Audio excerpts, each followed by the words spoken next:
Welcome, everyone, to this episode of your Freedom Hub's Free Market Cash Patient. I'm your host, Jeff Cantor, along with Charles Froman. We are being sponsored by the Freedom Hub, which is the disruptors intersection, as you'll see again tonight. We are located at your-mp.com, which is the marketplace for health, wealth, and freedom. We also wanted to point out that there is just a bit of a problem in the healthcare world these days, and it's starting to become obvious even to the most lay person out there. And really, we're making fun of the insurance companies in this example, but you can substitute a lot of different things on that black coated individual in the middle there for sure. And then, of course, information is paramount, and we don't really even know what we're learning or hearing or what's to believe or not. And one thing's true today and false tomorrow. And is it a real profit or is it a false profit because they have a paid motivation? We also have a daily show that we do on Wednesdays, which is all about normal free market areas, not only healthcare. So you'll certainly want to check that out. And again, you're going to want to take a look at the site. But just as a reminder, we do have a cash-oriented market health plan, which is at patientempowerment.mpb.health. So if you're interested in escaping from insurance and having more control of your healthcare dollars and who you get to see and where you go, across state lines or whatnot, that's the place to do it. But let's take a look at the site as we hone in on today. So when you come on over here, there's a bunch of different things to click on and take a look at.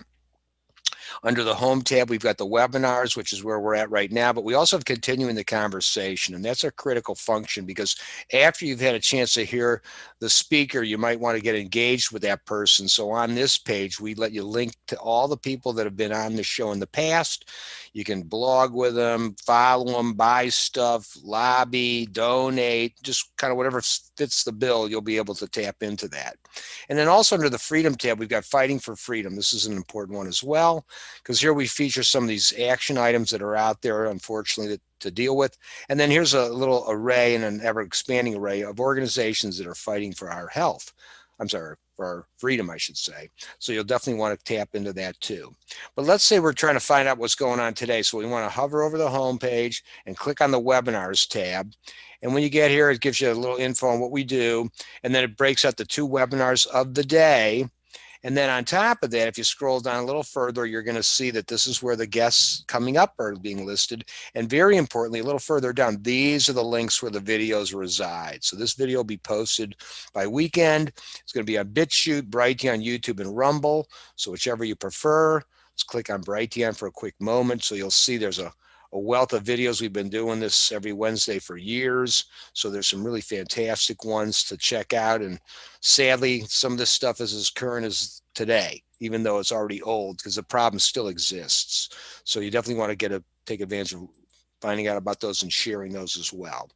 So let's dig in for today and see what we've got cooking. So Charles, if you would do the honors. Gladly, Jeff, and welcome, John. John worked with me at the Cato Institute back in the early 2000s. I think he was raising money from the Wall Street people that he hung around with, or maybe he can correct the record on what he did. I was helping the government affairs department push some of our solutions to congressional staffers and whatnot. Since then, he's really become a well-regarded writer, contributing at Forbes, editing Real Clear Markets, and a Wall Street firm, I guess, Applied Finance Advisors. But really, he's written some great books. He was a guest here in Freedom Hub about half a year or a year ago or so, I think, on the end of work, the new ways that people can work. And that certainly does apply now, I think, more than ever, as folks are resisting going back to the office. They've gotten used to teleworking. So maybe he'll comment on that as part of his larger topic on, the hysteria around COVID and the horrible political response to it. And that is the title of his book, When Politicians Panicked, the New Coronavirus Expert Opinion and a tragic lapse of reason. And so, Jeff, let's not delay. Let's hear what's going on from him. All right, John, I'm going to give you the floor. Let me stop sharing my screen and let you take control. Excellent. Thank you very much, Jeff and Charlie. Charlie and I do go back to the Cato years. I guess based on that, he's watched me grow up, but it's certainly true that the nature of my work has evolved in time, and it's a passion of mine. The end of work is not a pessimistic statement. It's my view that the greatest gift of prosperity is that frees people from work they have to do and releases them into work that doesn't feel like work. I think that certainly describes me. And whenever I talk to young people, I'm of the view that by the time they're more our age, we will marvel if we were alive. And I hate that many of us won't be alive, but old age will get us eventually. We'll marvel at what they got to do for careers. It's just going to get better and better. As we automate so much of past work away, it's going to free more and more people to do things that are most associated with their unique brilliance. And so I'd like to think in my case that my work is an extension of what most animates me. So I consider myself very lucky, and lucky, of course, to get to present at the Freedom Hub about my findings in When Politicians Panicked. And let's be clear, that's what happened. Politicians panicked in 2020. We must make this case. We must write books. We must have events like this online and also in person. Because if we don't, history books will forward the utterly false assertion that an economic contraction globally was caused by a spreading virus. No. The virus has been spreading for months around the world. By all accounts, it spreads faster than the flu. People were living their lives, prospering. It was only when politicians decided they had to do something that a crisis was created, which is wholly logical. Let's never forget that the people are the markets. And so when politicians say, unless we do something, unless we act, there will be a crisis, they are creating a self-fulfilling prophecy, because when politicians act, when they do something, they are taking away the decision-making of a diverse and vast marketplace and putting decision-making power into the hands of the very few. We know from the 20th century, the disaster of central planning, it doesn't suddenly work in the 21st. And hopefully people recognize that central planning was what happened in 2020. We went from a free dynamic economy to one that was defined by command and control with predictably tragic results. Now, to me, what's important about this, in person, I give a more extensive talk, but everyone's time is limited. I think that it's got to be stressed up front that the two worst arguments made in favor of the lockdowns, easily the worst, were the ones that most people use to justify the lockdowns to this day. For one, they claim that, we had to protect the hospitals. The hospitals weren't ready for the influx of very sick patients, and so we had to take away people's freedom, their jobs, their right to live their lives as they wanted to, their businesses, to protect hospitals. It would be hard to imagine a more absurd argument than that one. I mean, think about it. Who on this call needs to be forced to avoid behavior that might cause them to be hospitalized? The arrogance of the political class is just boundless. But it didn't stop there. They also point to the Imperial College study that everyone knows about. Neil Ferguson claimed 2.3 million Americans would die absent lockdowns. Well, imagine if he'd predicted 30 million. And that's kind of the point. Assuming a prediction of 30 million, 50 million, 100 million, pick your number, any amount of government force was going to be superfluous. The reality is no one needs to be forced to avoid behavior that might result in death. And so the more threatening any kind of virus is, the more superfluous government force is, but as I'll argue later on, the more necessary it is for people to be free. There's just no reason to lock people down because they're going to take major precautions on their own. And in fact, that's what happened. I want to be clear that in writing this book, I wanted to check on my passion from day one that these lockdowns were disastrously wrong. And so The way in which I did this is I read the New York Times every day. It's a wonderful newspaper, incredibly alarmist, but wonderful. And it's important for me to stress that the New York Times, in many ways, underneath the alarmism, confirmed for me routinely why these lockdowns made no sense. But the point in bringing it up for now is that the New York Times was very clear that in the states that locked down last, guess what? The people adjusted the most quickly on their own. They stopped going out as much, stopped going to crowded places, restaurants as much. This was true around the world. In Germany, when Angela Merkel was still dismissing the virus, the German people were buying masks and hand sanitizer. They were buying it off the shelves. They couldn't stock the shelves quickly enough. People don't need a law to avoid what might make them sick or cause them to die. Yet politicians in their infinite wisdom decided we were too stupid. We need to be forced to do something that we were already doing. And so rather than an economy that was just moving along and people were adjusting, they crushed it. They needlessly destroyed tens of millions of jobs, impaired millions of businesses. Everyone knows the story there. Now, what's interesting about this is, okay, so the arguments in favor of the lockdowns are just utterly mindless.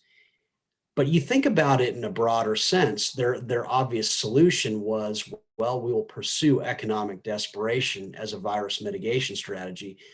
It's hard to think of something more ridiculous than that. And the basis for that is you just look throughout history, and it's pretty obvious. Economic growth is easily the biggest enemy of death and disease, and poverty is the biggest killer by far. Debating what is just so easy to talk about. And it's interesting when you look at healthcare in the U.S. just in a historical sense. If you go back to the 19th century, the very rich U.S. relative to the rest of the world had very primitive healthcare. If you broke your femur back then, you had 1 in 3 chances of dying. But if you lived, your only option was amputation. If you broke your hip, dead. When you were born in the 19th century, you had as good of a chance of dying as you did living. Cancer, oh, forget about it. You're going to die. But see, most people never got cancer. That would have been a sign of progress. You see, pneumonia and tuberculosis were killing people so indiscriminately.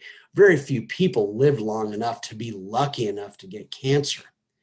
And so you even travel into the early part of the 20th century, and the same truth was there. Even in 1910, cancer was still a distant 8th among US killers, because these other diseases and viruses, yellow fever was the terror of Western civilization. Everything else was getting you first. And so what changed? Well, what changed was wealth creation. Johns Hopkins was one of the major shareholders in the Baltimore and Ohio Railroad. And among his eleemosynary pursuits was what became a university named after him, Johns Hopkins University. $7 million donation in the late 19th century. It was the largest of its kind, and it included a medical school. Before that, medicine was all about just basically comforting people who were dying. Quack stuff. Suddenly, their doctors and scientists were being matched with capital on the way to the discovery of ways to basically cheat death. People were dying once, 2, 3 times, but living, as in they were suddenly surviving what used to readily kill them. And then the most famous example of this is, of course, John D. Rockefeller, arguably the richest man who ever lived. In his lifetime alone, he gave away $530 million. $450 million of it went to medical research. And so suddenly these doctors who had an immense ability and capital behind them were discovering advances to things. And so World War I, as a consequence, was the first war in the history of mankind in which more people actually died of gunshots and bombs than they did from just traditional diseases that got us. And so suddenly we were advancing. In the early 21st century, we hear all the time of people dying of old age. Does anyone realize what a modern, rich country concept that is? No one used to live to their old age. And nowadays we hear about Alzheimer's. It's a tragedy. No one's denying that. But no one lived long enough to really get Alzheimer's in the past. And so probably 100 years from now, we'll have licked Alzheimer's, but we'll have discovered with people living longer, even other things. And so the point is, economic growth is what elongates life. It's what gets us farther. But when we needed economic growth the most, politicians said that this virus was just horrendous and was going to kill us off, millions of Americans. They chose economic desperation as their strategy. Historians will marvel at their abject stupidity that led them to do this.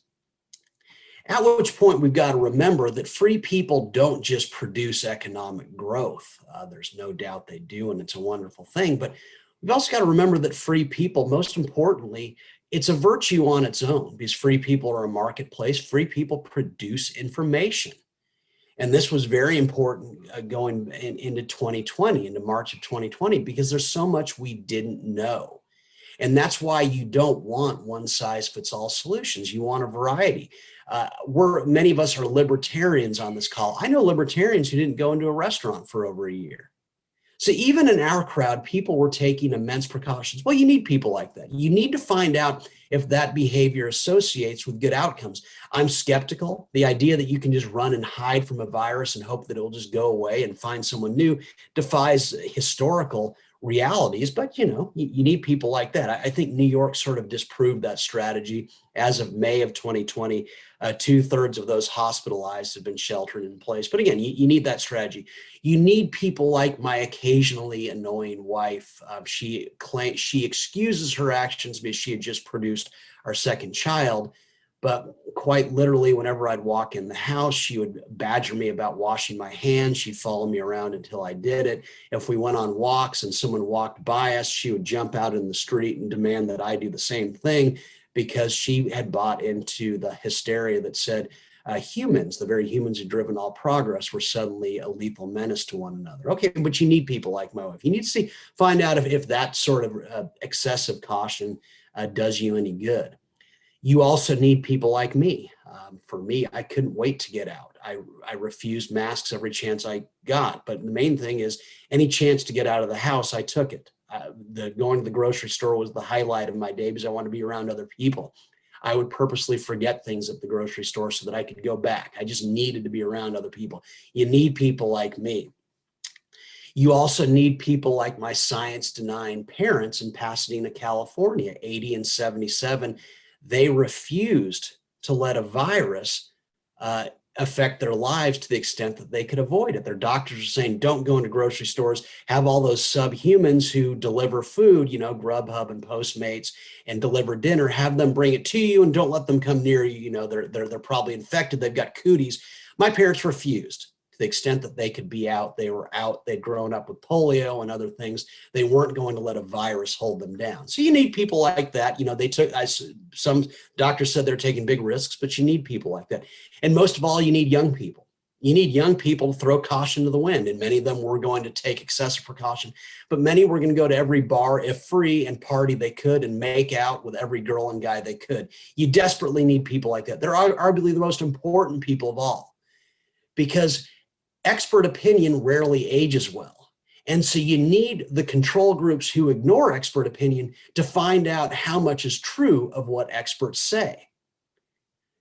But when we needed this information the most, when we needed 330 million Americans trying different things so we could find out what behaviors most associated with sickness, spread, and all this, politicians chose one-size-fits-all solutions. They literally blinded us to how the virus spread by locking us down. And you think about this throughout history, there was no basis for doing this, because again, knowledge rarely ages well. As I point out in the book, no less than Anthony Fauci wrote a study in 1983 saying that AIDS was easily transmittable, that it could be passed between a husband and wife or family members just in the same household. Turns out he was stupendously wrong. That he was doesn't indict him. It's not science unless there's doubt. It's not science unless there's constant experimentation and discovery of what you don't know and what you do. What indicts him is that he didn't look back at his track record and say, it's probably the wrong thing to say we must be overly cautious and take away people's jobs, businesses, freedom to live as they want based on limited information. And so that's what indicts him, just the sheer arrogance of what he did. And the same idea, what applies to humans, applies to businesses. Think about it. You don't want all of them to be doing the same thing. You want choice. A large business like Disney might say, we've got a brand to protect, so we'll probably should close our parks for a while. Okay, that's understandable. They've got access to capital markets, probably a reasonable approach. A smaller business doesn't have that kind of access. Well, thank goodness for that, because smaller businesses would go to innovative lengths to bring customers back. They would probably offer surge pricing. I imagine restaurants would say at 7:30, it's double the price to eat. At 4 o'clock, half price. They probably would have tried all sorts of things, ways to get people back into their places of businesses, but they had no choice. On its own, that's offensive. I thought property rights mattered, but when you think about it, the word from politicians was that humans were a menace to one another. So their solution was, let's limit the number of businesses they can go into so they have much greater odds of being around bigger crowds of people. Again, historians will marvel at the shocking stupidity of the political class. And then you just think about this more broadly. Again, humans are the marketplace. It's possible that Anthony Fauci is brilliant. It's possible that if he goes into a national stadium, he'd be the smartest guy in the baseball stadium, but the whole crowd in there would be exponentially smarter than he is. And what I'm describing is free markets themselves. That's why they work, because they're the broad information of everyone. It's not that the Soviet Union didn't have experts. It's not that Cuba and North Korea don't have experts today. It's just that individuals can never outplay the marketplace. And so when we needed markets and information most, we got none of it. And you just look at it in a broad sense. I make a point in the book that we cannot make statistical arguments. We need, even though they support our view that these lockdowns were utterly needless, we've just got to make arguments about freedom. But I do think we can make market-based arguments. And it's worth pointing out that China made very clear long before lockdowns here that the virus is many things, none of them lethal. Think about it. I don't care if you love or hate China. People have different views about it. But what you cannot deny is that it's a major market for US companies. It's the second largest market for McDonald's, for Nike. There are 4,200 Starbucks in China, on the way to 7,000, on the way to many multiples of that. It's the largest box office for Hollywood other than the US. Apple, the most valuable company in the world, sells a fifth of its iPhones there. On and on and on. Well, what does that tell you? It tells you that if the virus had been killing the Chinese indiscriminately, we would have known long before March of 2020. We would have known in the fall of 2019. And certainly by early January, February, we would have known.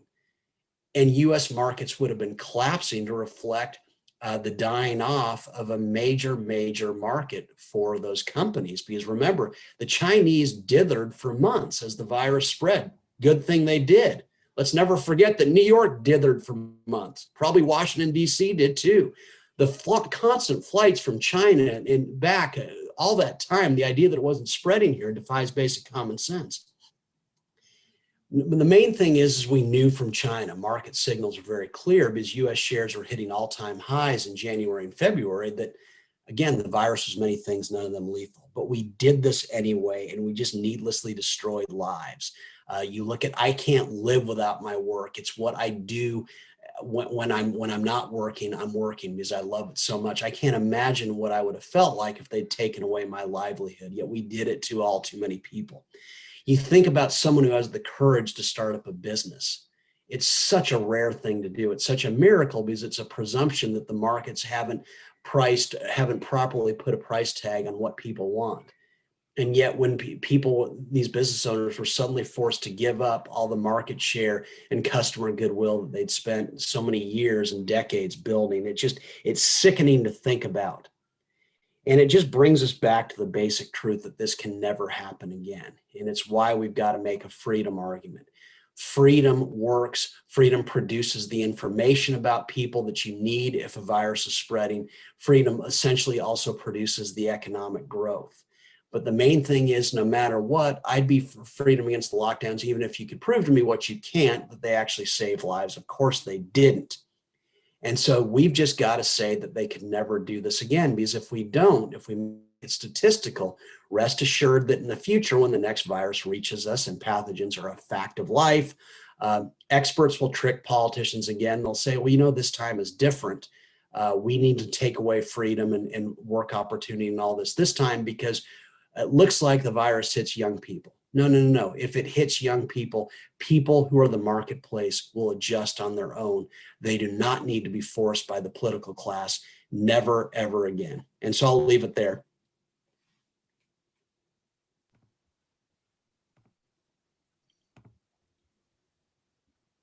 Okay, that was good. Sorry, you caught me off guard there. I was muted for a second there. I didn't want to over talk on top of you there. So yeah, let's get some questions in here. And I see Charles is already ready to kick it off. Definitely. Great talk, John. I saw you give this talk to the Center Right Coalition in Richmond here in Virginia about a month ago. And early on, when everyone was posting on Facebook in March a year ago, as the panic set in and the government was overreacting, there were a few experts that were saying, no, don't do that. Let the market deal with this. In fact, even with flying, where people were thinking, well, at least you should shut down flying internationally, some epidemiologists, and I admit I've struggled to find this guy's quote, so don't quote me. He said that you actually want flying during the virus to let the spread bring an end to the virulence more quickly than you could if you locked down. A lot of folks just pummeled me for making that statement from an expert. Um, and since then, you've had some celebrities say, like you said, young people get out there, take the infection. It'll help wear out the virus. What do you think about that? There was a pattern of experts and celebrities, non-experts, saying that, we made a big mistake in locking down and not letting folks help spread it by getting out in public, flying, that kind of thing. Oh, look, I totally agree. But to be clear, my book is not a medical book. I have a chapter. The second chapter just gives a brief history of medicine, of just disease and stuff like that, just so people can see how primitive medical care was before economic growth took off. But, history, literature is clear that historically the way people dealt with viruses and diseases, that they would, if someone was sick, they'd get everyone together, the family together, so that we can get this out of the way. We can build up immunity. I mean, to say that when they started dismissing herd immunity, they were just dismissing world history. It's just the way it's always been. And so I totally agree. And there's an argument made by Sunetra Gupta. She's a professor at Oxford, and she's made the point that you're talking about, that arguably one of the reasons we're so much healthier around the world is that there's been all this flying forever, that in moving from country to country, we're just constantly exposing ourselves to others and them to us. And so we're building up global immunity in ways that it hadn't before. But, beyond that, my frustration with this is, why is it every time politicians deem a crisis that we have to give up freedom? Why is it that airlines had to shut down all this? Why did they suddenly have to give up routes? Now, it's entirely possible that the routes to China would have been so slow once the virus started spreading. Could have been, I don't know, but maybe not. The virus has been spreading for months and no one was shutting things down. I just don't see why we have to empower the government every time, yet we did it again. So look, I agree with you. Without any medical knowledge, I just think history is pretty clear that people deal with viruses by getting them. Very good. Let's see. I've got George. Your hand is up. Yeah, I think for the benefit of people who'll be watching this video later, John made a brilliant point in his book, which I just finished early last month, about the consumption driving growth instead of government spending, and the impacts of government spending sucking off all the savings of the poor and the middle class, and preventing the rich from investing that money because it sucked it all away into the government programs. We wish you would expand on that. I thought that was a brilliant point, and it just made perfect sense. Well, thank you so much for reading the book. Yes, as you know, Jason Furman had made that argument that we've got to act against the virus ahead of time and basically write big checks to every single American to get them consuming. And, consuming is the easy part. Consumption is the consequence of production. We all produce so that we can consume. But what drives economic growth is the unspent wealth. It's the wealth that the rich in particular, because they've got by virtue of being rich, they've got unspent wealth that they can invest in new ideas. Silicon Valley is a creation of unspent wealth of really rich people, the Rockefellers, Vanderbilts, Phipps. all progress. At the end of the book, I talk about the company Grail, a company out in Silicon Valley that has a way of discovering cancer well ahead of it actually becoming a thing in your body so that you can zap it ahead of time. Who funded this with billions of their own money? Jeff Bezos, Bill Gates. It's what we don't consume that drives progress that George is alluding to. And it's an essential theme of my book that all economic growth is a consequence of investment. Consumption is what happens after we invest and produce. And when we needed this most, when allegedly a virus threatened us the most, politicians basically sucked trillions out of the economy and threw it at those most likely to spend it, when what we really needed is for it to stay away from government so that it could be invested in healthcare advances, but also new companies. And let's add existing companies that were sucking wind because suddenly they weren't allowed to operate. And so, George, thank you for reading the book. And yes, it's a major theme. Comment. Dr. Campbell? Hello. Hey, very nice presentation. I wanted to just give you a little perspective, a couple things that I noticed. One is the original shutdown by President Trump, and I guess it's kind of forgotten, was originally designed so that the hospitals wouldn't be overwhelmed. And so it was just to get rid of that curve, that big bolus of patients. But it evolved after that. And I think it became something where politicians, people in power, just wanted endless power. And then we had state governors who took over. In Pennsylvania, we just had to pass a constitutional amendment. We had a governor who had a state of emergency for 15 months. And it wasn't until we got a constitutional amendment this past election that the state legislature was able to end the emergency powers. So it's funny, I would just say, I think things start out for a reason.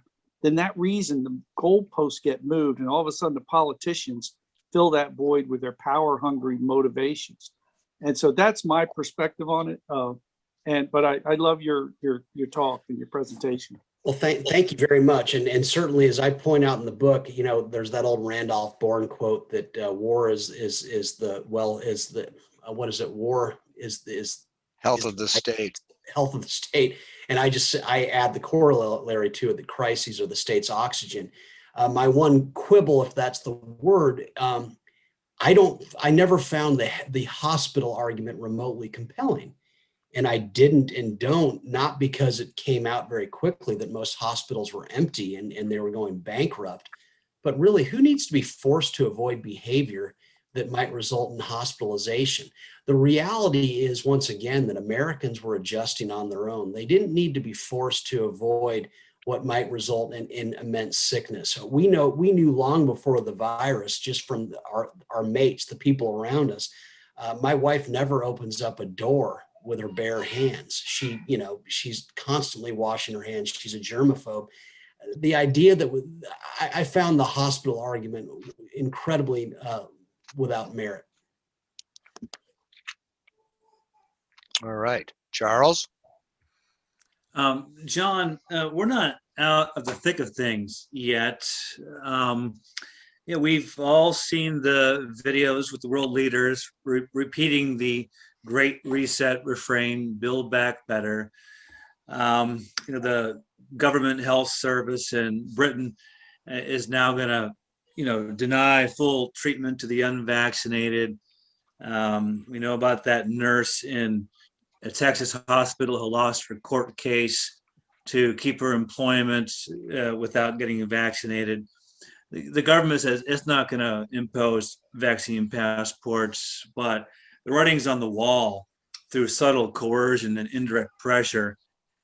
Government isn't going to let go of its power. It's got people scared. So what you talk about over the past year, it seems to be still going on in some ways. Have you thought about that? Is that in your book moving forward? It's in the book in the sense that I make clear in the second to last chapter that we can't make this a statistical argument for all the reasons that you say. Politicians don't give away power easily. We've got to win this argument on its merits. Free people. That's the only thing that matters. Freedom is its own virtue. That we would be against lockdowns even if you could prove that they actually had some sort of salutary effect. They don't. How could it be a positive when you snuff out the marketplace, when you snuff out prosperity, when you snuff out the ability of people to live their lives, when you empower the few at the expense of the many?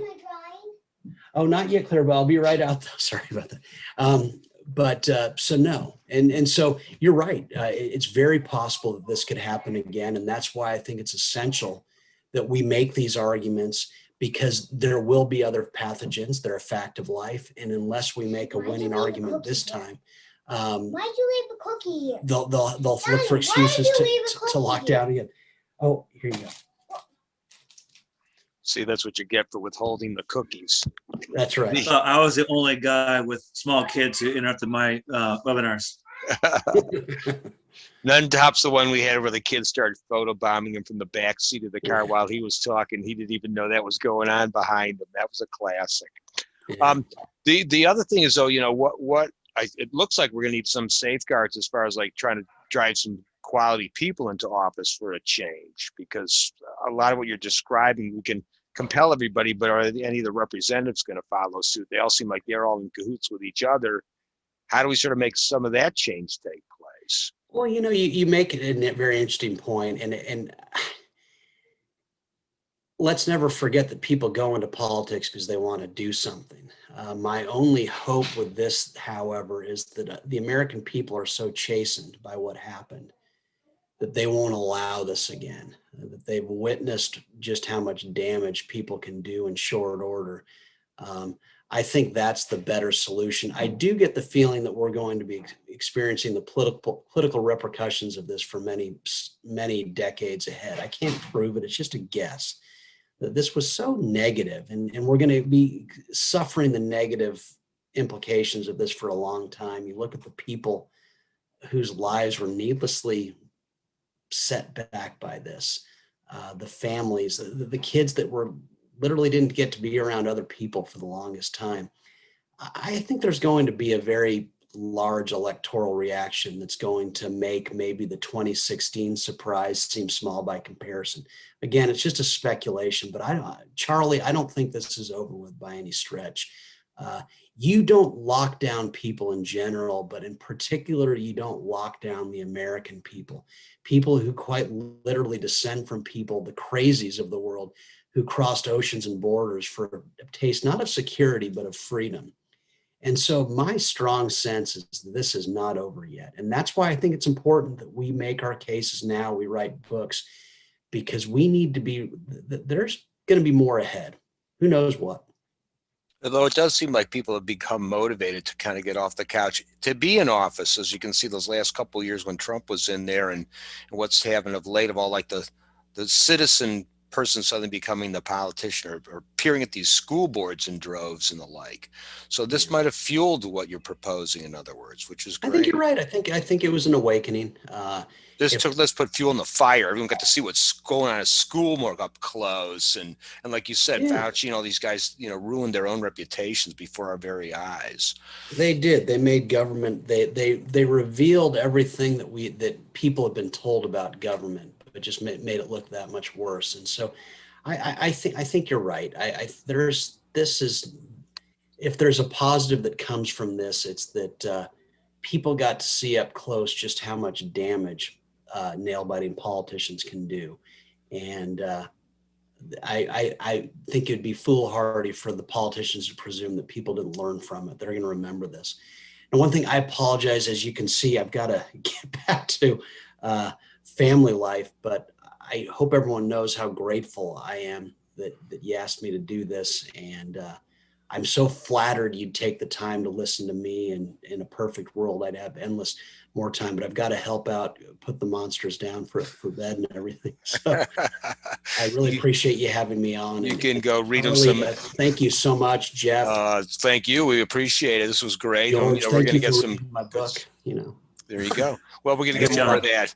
And we had some other questions, so we're going to leave the audience wanting more. So there you go. So John, okay, good. Please email me. Charlie knows my email address. Please email me. Okay. We'll stick it in. I'll put it in the credits too. All right. Thanks, John.